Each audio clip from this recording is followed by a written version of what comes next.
देखो देखो भाई टच कर रहे हैं मेरे को। देखो मैडम टच मत करो। देखो कि लगातार पुलिस जो है इस देखो प्रशासन भी आ गया। बैठो तो हर बार जो ऐसा क्यों बैठो तो सही। क्या हाथ तो छोड़ो मेरा। तो बैठो आप। हाथ छोड़ो मेरा एक बार मेरा हाथ छोड़ दो भाई साहब। हाथ तो छोड़ दो मेरा। मैडम एक बार मेरे से दूर हटो। कोई बात नहीं कोई बात नहीं। तो साथियों देखा, बड़े दुखी मन के साथ आज मैं कैमरे के सामने आ रहा हूं। जिस जगह को, जिस इंसान को हम भगवान और हॉस्पिटल को हम मंदिर मांगते हैं, जहां की जिंदगियां मिलती हैं, जिंदगियां छीनी नहीं जाती है। तो साथियों आज मैं आपके सामने एक और खुलासा करने वाला हूं। जो सुमित शोरण भाई है, जो सर्च हरियाणा न्यूज कंपनी है, मैं उसका पर्सनल एडिटर हूं और मैनेजमेंट का काम करता हूं। तो भाई साहब आज सुबह हम एक साथ इकट्ठे ही थे। तो भाई तो निकल गए अपने कवरेज के लिए और मैं निकल गया अपने घर के लिए। तो साथियों मुझे इस प्रकार की इस स्थिति की बिल्कुल भी भनक नहीं थी कि ऐसा हो जाएगा। भाई साहब गिन आती है, वो इसे कहते हैं एक भैंस 100 भैंसों को लपेटती है। भाई साहब एक भैंस 100 भैंसों को गंदा करती है। भाई साहब हम डॉक्टर को भगवान मानते हैं और हैं, आज भी हैं, लेकिन इस जैसे कबाड़, इस जैसे तुच्छ इंसान है, डॉक्टर की तो उपाधि हम इसको दे ही नहीं सकते। क्योंकि डॉक्टर एक, मैं डॉक्टरों के सामने बैठ के हमने बातें की हुई है। भाई साहब डॉक्टर एक ऐसा एक मतलब फूल कह सकते हैं, एक मतलब नरम फूल, जो कि एक पेशेंट को इतने अच्छे तरीके से पेश आता है, लोगों के साथ इसे इतने अच्छे तरीके से बर्ताव करता है कि उनका मतलब ये लगता है कि ये डॉक्टर नहीं है, तुम्हारा कोई सगा संबंधी है। ऐसे ऐसे डॉक्टर देखे भाई और हैं, और एक आधा इस जैसी बीमारी उनको गंदा कर देता है। क्या फील करेगा पेशेंट उसके डॉक्टर के अस्पताल में लेट करके बेड पर, क्या फील करेगा? सुरक्षित फील करेगा अपने आप को? उसका ये तक भरोसा नहीं किसी पेशेंट के साथ कोई मतलब कुछ भी ऐसा व्यवहार कर सकता। वो पत्रकार के पेट पर जरीखे चाकू से वार किए गए भाई साहब और मारा गया पत्रकार को। ये तो भला उस मोबाइल का, भला उस इक्विपमेंट का जिसने वो रिकॉर्डिंग आउटपुट दे दी, ये सच्चाई आपके सामने पेश कर दी, वरना उन्होंने वो वीडियो काट दी थी, डिलीट कर दी थी फोन छीन करके पत्रकार से।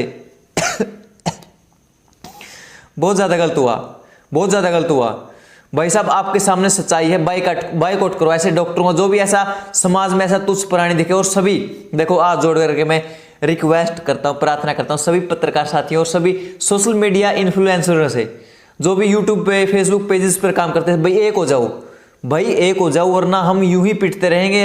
यदि हम सच को सामने लाते रहेंगे तो पिटते रहेंगे। भाई सच का साथ दो, सभी से हाथ जोड़ करके रिक्वेस्ट है, सच का साथ दो। और हम किस प्रकार से, और एक तो सुखविंदर खोखा था, वो उस लड़की को लेर आगे डाल देता था, फिर आगे डाल देती है। ये दूसरा सुखविंदर 2 हो गया। ये वो क्या कहते हैं उसको, हॉस्पिटल की नर्सों को आगे डाल रही है। ये तो बुलाओ उस मोबाइल का, उसने वो रिकॉर्डिंग आउटपुट दे दी, वरना इल्जाम लग गए थे। आज इल्जाम लग गए थे, कुछ ना कुछ गलत करते। और बात हो रही थी प्राइवेट पार्ट को, मतलब कुछ इतनी गंदी हद तक उतर सकती हैं लड़कियां जो ये नर्स का काम कर रही है वहां पर। हो कैसे समझ ले हम आज सुरक्षित हैं? नहीं है भाई सुरक्षित। और भाई सच्चाई बताते हैं, डरेंगे नहीं, दबेंगे नहीं। इस जैसे चाहे 50 डॉक्टर हो जाओ, दबेंगे नहीं भाई। सुमित शोरण और सभी जितने पत्रकार हो भाई, सभी एकजुट हैं, हम होंगे। आवाज उठाओ भाई। देखो पहल कर दी है पवन मलिक मोखरा ने भाई। पवन मलिक भाई आपका दिल से सैल्यूट, आपको बहुत बहुत धन्यवाद, शुक्रिया। आपने भाई की आवाज उठाई और हम भी और सभी पत्रकार साथियों से एक हो जाओ, क्योंकि अगर इस तरह होता रहा तो हम यूं ही पिटते रहेंगे भाई। प्लीज रिक्वेस्ट है। और उस डॉक्टर का तो भाई साहब जेल होनी चाहिए, जेल नहीं फांसी होनी चाहिए। क्योंकि एक इंसान डॉक्टर होकर के एक इंसान के पेट पर चाकू चलाया, उन्हें यहां पर चाकू चला रखा है, यहां पर, और साथ में वो उसकी वो नहीं सॉरी मतलब जो कुछ भी हो, मतलब प्राइवेट पार्ट पर क्या करना चाहती थी वो, जो सुमित शोरण के साथ जो गलत बताते हुए शर्म आ रही है भाई साहब। उनको फांसी होनी चाहिए, सजाए मौत। क्योंकि वो एक पत्रकार साथी के साथ ऐसा कर रहे हैं और हम सच दिखाएंगे। बाइकआउट, वो जो सा भी अस्पताल है बंद करो भाई, उसको सील होना चाहिए। और साथ में पुलिस, जिस चीज के सामने, जिन इंसानों के सामने हमें सुरक्षित फील करना चाहिए, पुलिस प्रशासन के सामने हमें सुरक्षित फील करना चाहिए, उनकी प्रेजेंस में हुआ ये काम, उनकी प्रेजेंस में काम हुआ है भाई। प्लीज रिक्वेस्ट है आप सभी से, सच का साथ दो।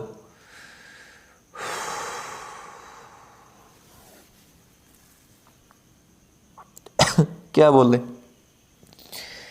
क्या बोले, घर वाले भी कभी कभी सोचते भाई क्या लाइन पकड़ ली तुमने, लेकिन नहीं, डरेंगे नहीं, मरना मंजूर, लेकिन सच के रास्ते पे चलना भी हमारा एक अड़ियल पनाई लगा लो। मर जाए आज, कल मरता है अभी मर जाए, लेकिन सच का पल्लू कभी नहीं छोड़ेंगे, सच दिखाते रहेंगे। और ऐसी देखो, मैं आज आपको भेद खोल देता हूँ पत्रकारों का, जो सोशल मीडिया, भाई साहब हम पर विश्वास मत करना, ये आतापाई की है ना। आप ये मत समझना कि कैमरा जो सामने आपके चल रहा है वही कैमरा चल रहा है। भाई साहब हमारे बटन तक में कैमरा होते हैं, बटन तक में माइक होते हैं। कभी ये सोच लो ना कि मतलब भाई आप हमारे साथ बदतमीजी कर लोगे, लेकिन आपका जो हसर होगा बाद में देखने लायक होगा। अब जैसे डॉक्टर का, अभी डॉक्टर ने ये काम कर तो दिया, इसको इसका अंजाम नहीं पता था, अंजाम बुरा हुआ बेटा तेरा, वरना हम आपको भगवान समझते, लेकिन अब तो कुछ नहीं रहा, अंजाम बुरा होगा।